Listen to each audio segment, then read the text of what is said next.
Okay, video blog for day 4.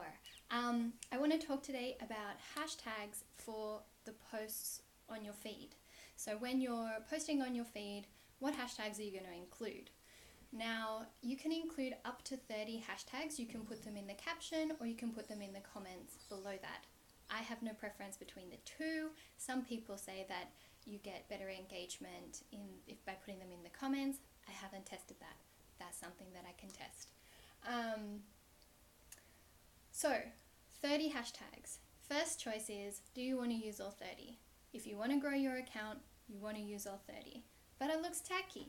Okay, that's true, but you're going to have to choose. You're either going to want to grow your account or you're going to want to choose the image over that. So that's your choice.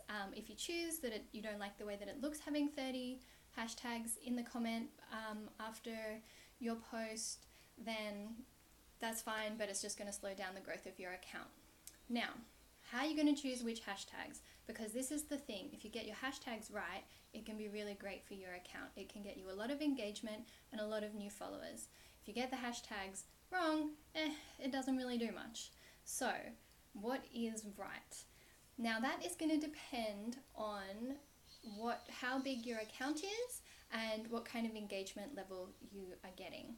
What you're going to want to do is compete on hashtags. Now hashtags, when you put them on your post, that means that they show up either in the recent part of the hashtags, let me show you, or in the top part of section of the hashtags, or if you're really lucky and you've got great engagement on your post and you've got great hashtags that are suitable for your account, then your post might be one of the few that gets put on people's feed if they're following that particular hashtag. So I'll just show you exactly what I'm talking about in case anyone is confused. So when you go to this hashtag, which is Grow Your Gram, there is the top posts here that people might view, and then there is the recent posts, which are less likely to be viewed, and on popular hashtags will move very fast, as in there'll be lots of posts with that hashtag, so your post will get lost quite quickly. So you're going to want to try and get on those top posts of the hashtag, and preferably even better in people's feed. So that's why you want to choose hashtags that you can compete on, that your account is of a size that can compete on those hashtags. Now, how do you know if you can compete? Well, if you want to, you can go through and look at the top posts and see what kind of engagement they're getting, what size accounts are kind of ranking for those. Or you can go a little bit faster and just use the popularity of that post as a proxy for how competitive it's going to be. It's not as accurate, but it's a lot more time efficient. So if you're going to want to use all 30 posts on your hashtags, let me say that again.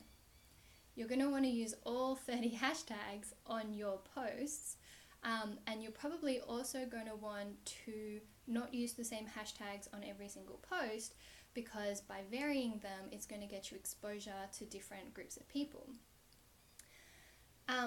So I personally, for myself, I'm just going to use the size of the hashtag, how popular it is, as a proxy for how competitive it's going to be, just to save myself some time. It's not as accurate, but I would like to be in a position where I have 100 hashtags that I can alternate for a particular account in order to get some variety and be able to compete on different ones, even though I can only post 30 at a time. So with that, I'm going to try and keep 80% of my hashtags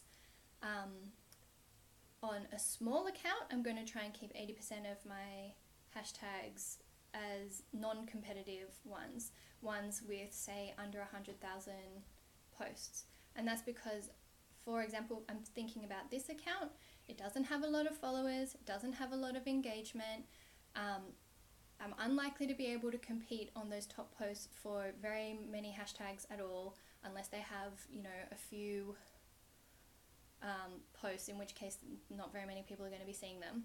So I'm just going for the smaller scale of things for majority of my hashtags, and then that other 20% of hashtags I'm going to go for more competitive ones. And if you're thinking, well, what chance have you got of even getting on those? Not very much, but here's why I am including them anyway. Because if I want to be in a position that if something happens and those smaller hashtags are helping me get more engagement, and then the post is eligible to compete on those more popular hashtags, I want to be in a position to take advantage of that. I don't want to miss that opportunity. I could wait until my account is bigger and then do that, but I'm not going to be reviewing my hashtag strategy very often. So I'm thinking that this will give it some longevity, and that I can come back to this, in once my account is, past 1,000 followers or past 10,000 followers. So,